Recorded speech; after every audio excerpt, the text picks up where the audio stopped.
सक्षम police times news 112 सक्षम जनतेचा आवाज।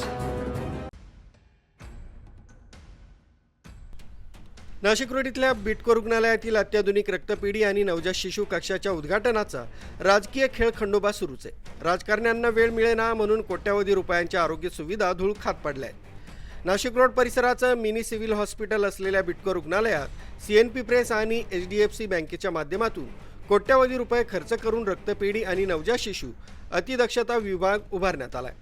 गेल्या 2-3 महिन्यांपासून या सुविधा सज्ज आहेत। मात्र 4 मे रोजी नेत्यांच्या सोयीसाठी तब्बल 3 वेळा उद्घाटनाची वेळ बदलली गेली आणि शेवटी सोहळाच रद्द करण्यात आलाय। राजकीय पक्षांच्या आनंदोत्सवात सहभागी होण्यासाठी उद्घाटनाला ब्रेक लावल्यानं जनतेमधून तीव्र संताप व्यक्त होतोय। दरम्यान यावरून मनसेनं थेट प्रशासनाला अल्टिमेटम दिलाय। 15 दिवसात उद्घाटन करा, अन्यथा मनसे स्वतः स्टाईलनं उद्घाटन करणार असा थेट इशारा देण्यात आलाय।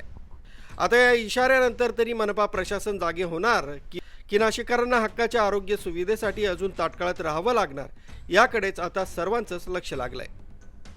न्यूज ब्युरो, सक्षम पोलीस टाइम्स, न्यूज 112 नाशिक।